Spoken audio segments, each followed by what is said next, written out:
Час вақаларақта тариф етмеге азырмыз. Студияда мен Султан Истакова çalışам. Хайырлы ақшамлар. Бірінші ичтимаи такси кезле Весақ шәһәрләрендә әрекетләрендә сынырлы олған адамлар үшін такси арабасы қатынап башлады. Насыл етіп Александр Шевкет олды. Самара сәкені 62 яшында ойздуғаны аққанда керчек мәліматны білді, енді Қырымда туғанларыны қыдыра. Киік амма тәліккесіз туристлер чадырлар атлануыны сечелер. Cumhuriyet'nin yılbaşçısı Sergey Aksyonov Kırım'ın inkişafı boyunca federal maqsadlı programının obyektlerinde muntazam şeklinde reydlerini geçirmege söz berdi. Bu haqda quruculuk sahasının bağlı müşavirede bildirdi.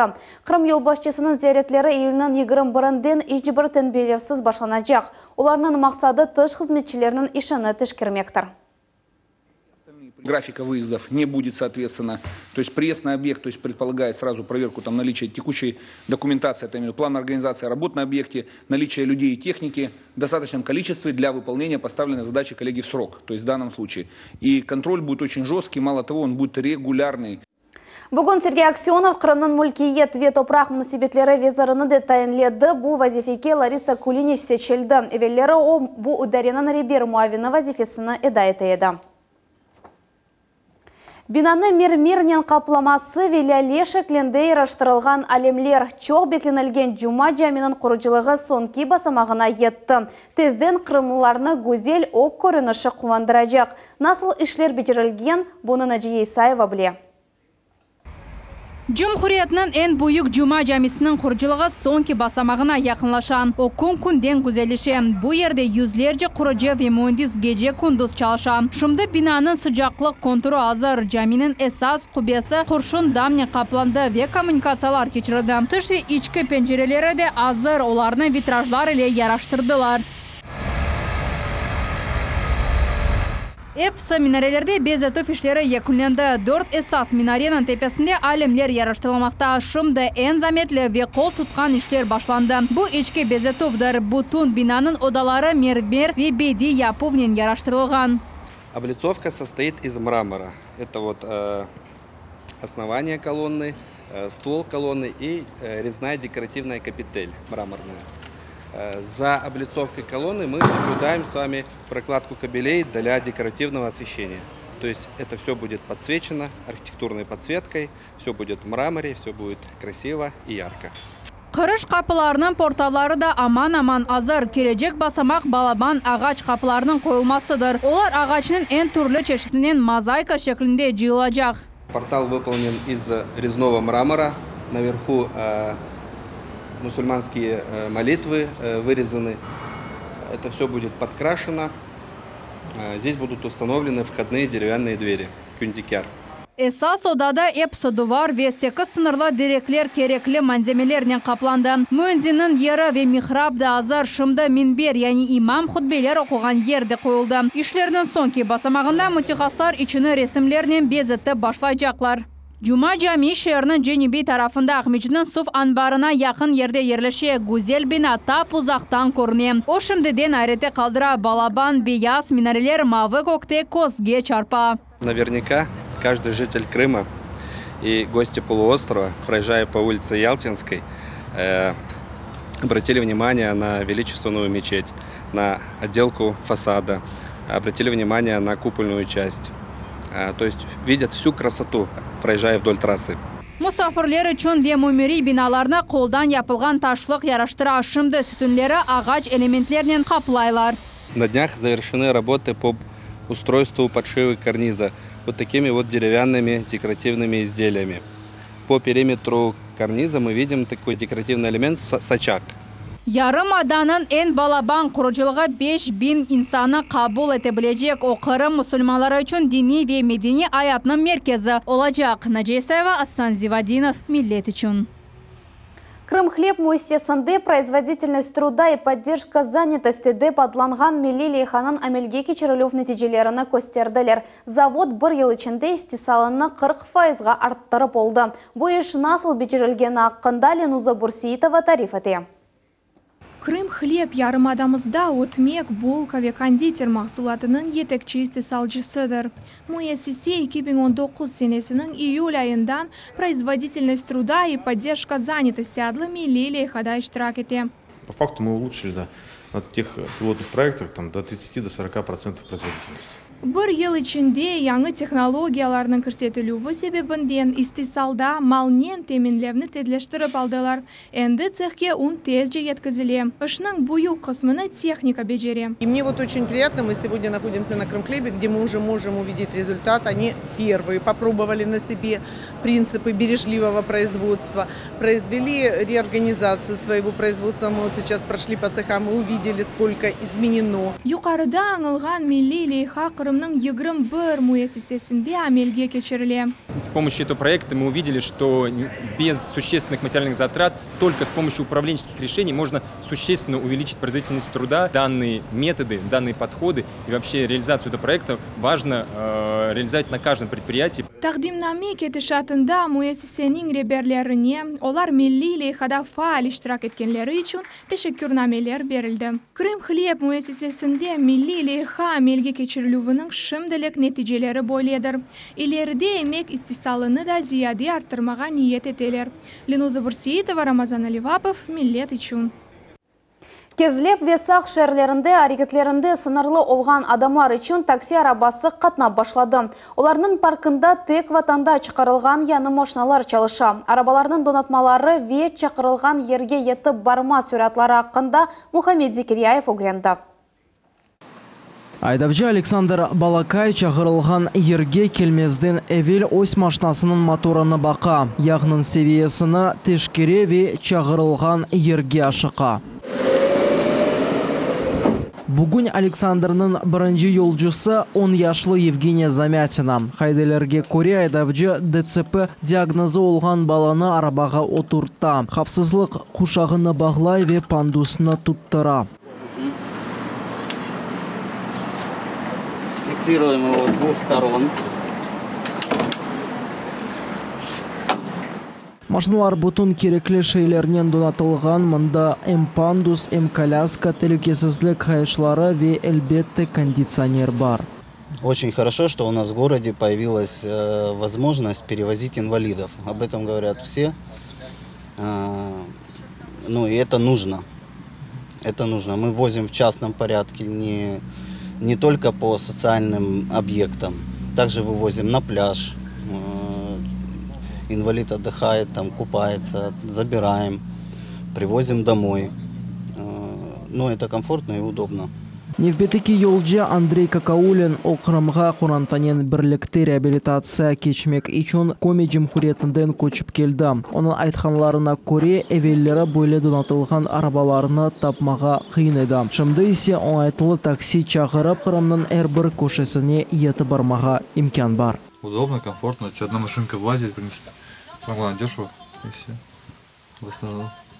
Самая главная цена, чтобы было доступно и дешево. Компанияда айтқанларына көре кереклі ерге арабалар тез чоқу 15-20 даққа içinde етіп баралар. Евпатория, город как детская здравница и город лечебный. Здесь находится много у нас санаториев и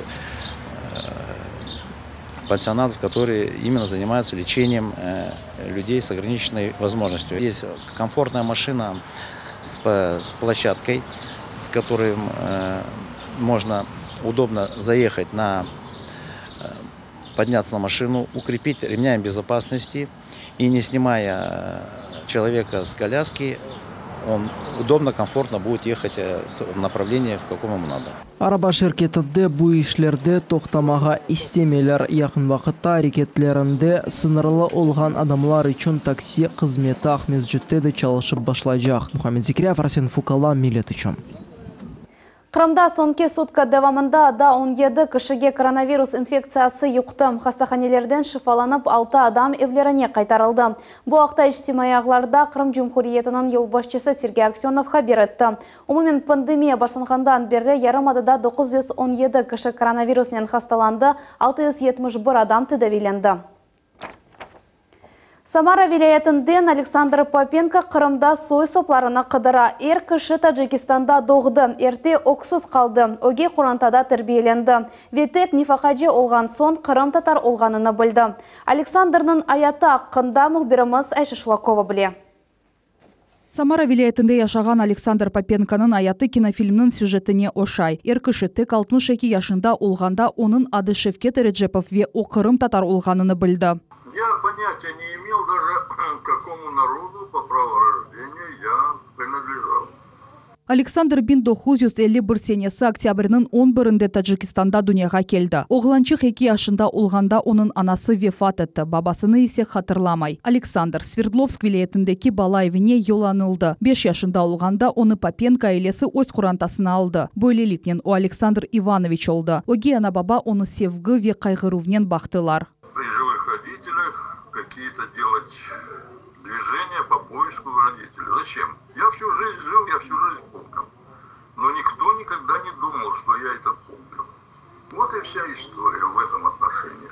И только после смерти матери я позволил себе начать поиски родителей. О эки дефа жди меня программасына язған еді, ләкин нәтижесіз. Sonra ер кіші Таджикистан архивіне мұраджат yolladı. Весихадан белі олғанына көре, о Таджикистанда Сталинабад вилайеті Октябрь районындаки 3 санлы Садвин совхозда доғды. О аиледе екене бала олмағаны анықланды.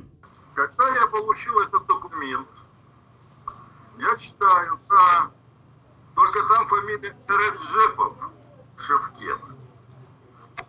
А у матери фамилия Реджепова, Арифе. Спецпереселение, все это записано. Вот, внизу татарка, 1921 года рождения, колхоз Москва, Садвин совхоз номер 3, там документы какие-то, там все. Bundan son Александр Шевкет аға өз қыдырувларны башлады. Иштемай ағларда Эпсе Реджеповларға язды. Ләкин бұл санки қойуға қычырув кібі олды. О 10 елдан берлі инана ветувғанларны мұтлақа табажағында емин. Крайний случай, если вы никого не найдете, считайте, что мы ваши родные. Шевкет ағаның икеясы Сейтаблаевларның құрантасына пек тесір етті. Нуриви Нариман аға қардашлар да Таджикистанда доғдылар. Шымды олар туғанларының арамада ярдым етелер. Чоқ телефон ачалар, видео бағдан лаф етелер. Қыдырувларға Қырымда ве Орта Асияда яшаған танышларны қоштылар. Мы его конкретно уже называем Шевкет ага, потому что Шевкет, ну для нас это Шевкет, старший нас Шевкет ага, мы ему конкретно говорим, если в крайнем случае никого не найдете, запомните, говорит, мы с вами уже родные, говорит, вот породились, вот вы приедете, мы к вам поедем, все, на этом мы, короче, связи не теряем. Шевкет аға өз тамырлары ақында чоқ түшіне. Қырым татар олғаныны отек 10 ел евел білген еді. Сентябрь айында о Қырымға келмеге, туған халқының медениеті ве тарихы иле яқын таныш олмаға планыштыра. Он пообещал приехать 5 сентября. 10 дней здесь побыть, мы его ознакомим полностью с Крымом, с бытом крымских татар. И Ханский дворец пойдем, и приблизительно мы знаем, где вы родились, туда, вот в тех краях будем, ну вот, как бы ходить, вы будете ходить и чувствовать, что вы каких корней. Он, бедный наш, прослезился. Шевкет Реджепов, оның сой соплары ақында малюмат білген бір ватандашымызға мұраджат еті. О Сейтаблаевлар аға қардашлары ile экранларыңызда көрген телефон номералары бойынша бағлана білесіз. Айша Шулакова, Асан Зивадинов, Рафаэль Вахидов, Милет үшін. Қырымда адларның қайтарылығы адлы лейха черчевесінде Улы Ватан Женкі дәвірінде алманларының өлім лагерлерінде иляк олғанларының сой ақрабасы араштырыла. Шымдылек тек бір адам ақында малюмат тапылды. Оның тақдиры ақында Сабина Дениева тариф еті. Это вот на фотографии, это мой дедушка. Решт в Ситмаму. Эльмира Решитова қартбабасы Сейт Мамут Решитовның фоторесіміні көстере. О, ақтачақ вақыт малюмат араштырдым дей. Ичтимей ағыларда адларын қайтырылығы адлы лейха ақында оқыды. Венешіретілген жетвелерді оның соядыны тапты. В 1943 году он был призван на фронт. Скорее всего, солдатом, обыкновенным рядовым. Торунының айтқанына көре Мамут Решитов 1905 сенесі Кефе районын 30 қойында доғды. 43 сенесі оны жібеге чағырдылар. Жініктен сон есе айлесі Орта Асияға сүргін өтелгені ақында хабер алды. Тұмғанларыны барып Өзбекистанда тапты. Узнаем по рассказам уже, что он, оказывается, попал в плен, был в плену в Германии, в концлагере был. О 83 yaşında Ташкентте вефат etdi. Ondan son tek bir cimidan vefat resim kaldı. Elmira Решетова çoğusu diğer adamlar gibi öz tuğanı hakkında malumat tapmağa ümit etti. Bu işte Kırım Tatar Medeni Tarihi Asabılık Muzeyi büyük yardım gösteriyor. Конечно, это очень важная и нужная работа для того, чтобы суметь идентифицировать и получить эти документы. То есть по итогам этой работы мы надеемся, что откликнутся родственники. Araştırу fişleri adlarının kaytarılığı adlı leyhat çerçevesinde de devam etti. Sabina Dineyeva, Hasan İbragimov, Millet üçün.